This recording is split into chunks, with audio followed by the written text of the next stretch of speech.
እሺ እንግዲህ ተመልካች አድማጮቼ ዛሬም እንደተለመደው አሪፍ ቪዲዮ ይዤ መጥቻለሁ። ያው ቪዲዮ ፕሮዳክሽን እስከምሰራ የራሴን ሙሉ መጽሐፍ አንብቤ የማውቀውን ነገር ሙሉ ቪዲዮውን ያው እያሳየኋችሁ ቱቶር እስከማደርጋችሁ ድረስ ግን ለእናንተ ይሆናል የምለውን ትምህርታዊ ነክ ያለውን ቪዲዮ ይመጣል ይዤላችሁ በደንብ አድርጋችሁ ፎከስ ወይም ትኩረት ሰጣችሁ ተከታተሉ።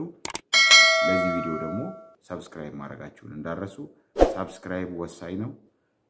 ኮሜንት ሐሳብ አስተያየታችሁን ኮሜንት ሴክሽን ላይ ጻፉልኝ። ላይክ አድርጉ፣ ለምትወዱት ደግሞ ሼር አድርጉ። Back to the shop, friends. So today I thought I'd share with you the correct method for soldering wires. Soldering, of course, in my opinion, is the best way to connect wires. Many of us kind of maybe default to these little guys. We've seen these little automotive-style connectors in there, and, well, they're not great. Just go look at your trailer after a couple of years being outside using these. You know, they're not ideal. The ideal way, though, is to solder. It's a little intimidating, I think, by a lot of folks because maybe you don't have the equipment or you've had bad luck with it. I'll show you how easy this is to do with just a tiny handful of tools. And I'll show you. Let's go into the kit right now. There's really just a few things you need in your kit. And, you know, it's worth $100 or so. You can put together this kit that'll serve you for a lifetime. You'll be able to repair electronics and different things that oftentimes we just throw it away because it's not worth the trouble of trying to find someone to fix it, you know, little things that come loose. I think it's worth it. So yeah, just get yourself a soldering gun. You don't have to get anything fancy. Just these welders are good. They're probably in the, I don't know, $40 range, not very much. You want some rosin paste flux. You want a little brush and some rosin core solder. You don't want to use the solder used for plumbing. It's not the right stuff. And this right here, this stuff's amazing. This is a 3M silicone dielectric grease type of thing that we use, as well as, you know, a good selection of shrink tubing. So let's show you how to prep it, and then we'll go through the whole process here. Do yourself a favor and get a couple of these alligator clips. You don't have to have those fancy stands, you know, if you're just doing this once in a while. Take 2 alligator clips and clamp them in your vise like this. Now, some of these alligator clips have a pretty tight spring on them, so take some shrink tubing on the ones you're going to keep in your kit and just melt it on there, and that way they won't mess up your wire. And this is going to hold things securely, and you're just going to get a whole lot better job. Okay, so for joining the wire, there's a couple different ways of doing it, but what I have found to be the best, and this is what Granddad always did it, is you fray the ends of the wire like this. You kind of splay them out like this, and join them so they intermingle, kind of mesh like fingers together. Pinch one side like this here and start bringing everything together, and then twist. Twist this side here, and then twist this side over here like that.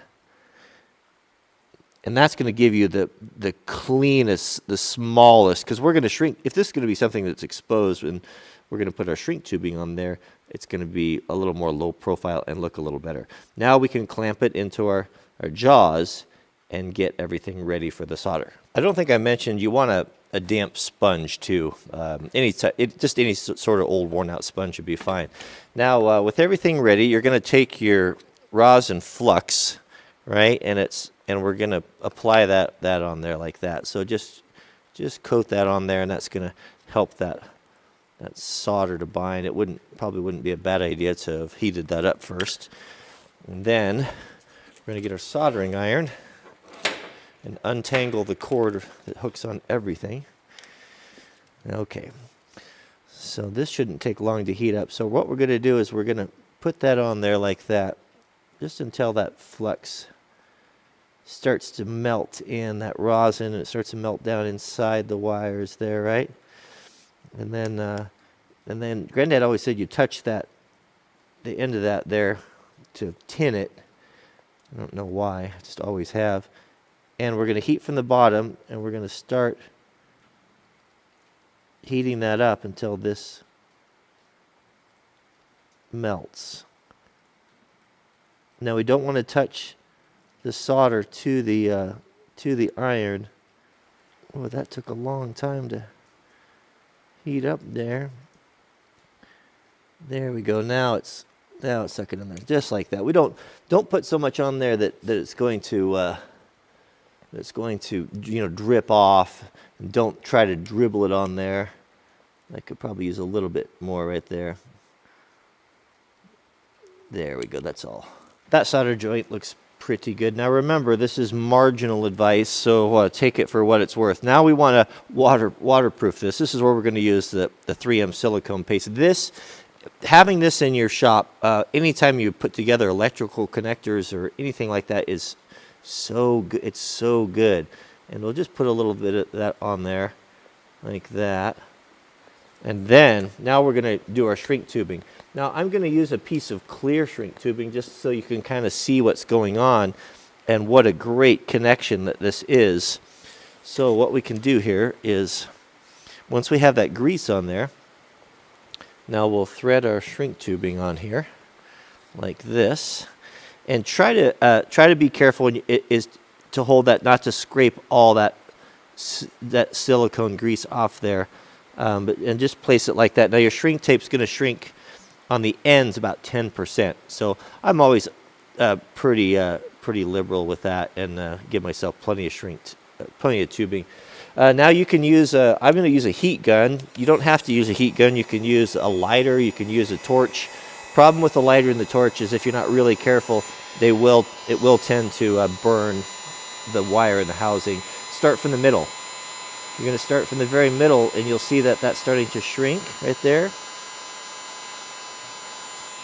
And then work to the outside edges.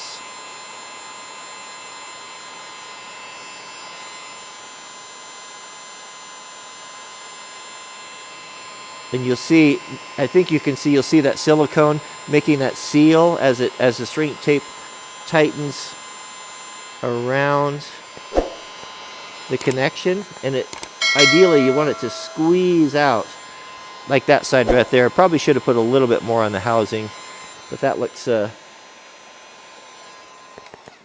pretty good right there actually.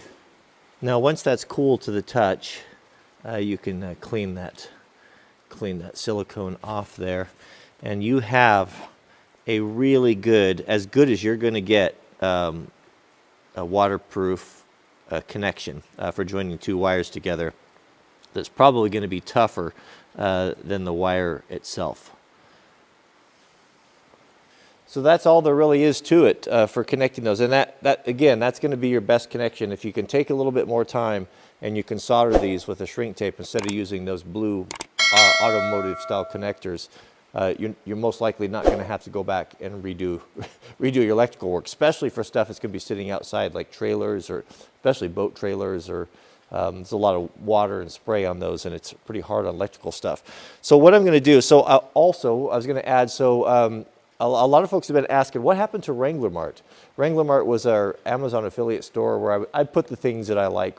People often ask, what do you recommend? What do you like for, what's that shirt, or what pocket knife you like, or what camera equipment you're using? And then they shut down the stores. Well, we've got a new one now. They've started a new program, and I will put a link to that down in the subject heading. It's at the WranglerMart.com will go over there. I'm forwarding those addresses. What I'll do is, because I know I'll get a lot of questions about this, I'll do affiliate links. Affiliate links are a way for us to support the channel. If you buy something on Amazon that I feature in the video, we get a small percentage from that, and it helps us to fund the channel.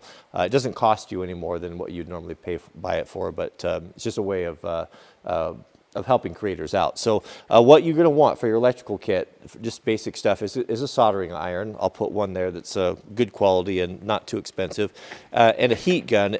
When you're buying a heat gun, make sure you get one that stands on its own, that's got some feet on it. Like this one here will sit like this on your bench.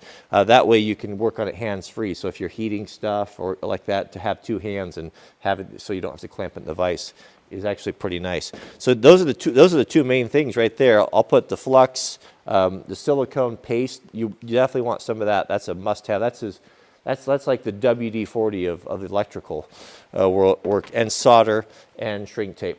I would, if I was going to add to that, I would invest in a pair of good strippers. Wire strippers are very nice. They'll pay for themselves on it if you have a small project, and some good crimpers and nippers, and that's about it. So I'll put together that kit for you on the store. So thanks for watching, and we'll see you guys on the next video. ይህ ቪዲዮ እንደተመቻችሁ እርግጠኛ ነኝ እንደወደዳችሁም ተስፋ አድርጋለሁ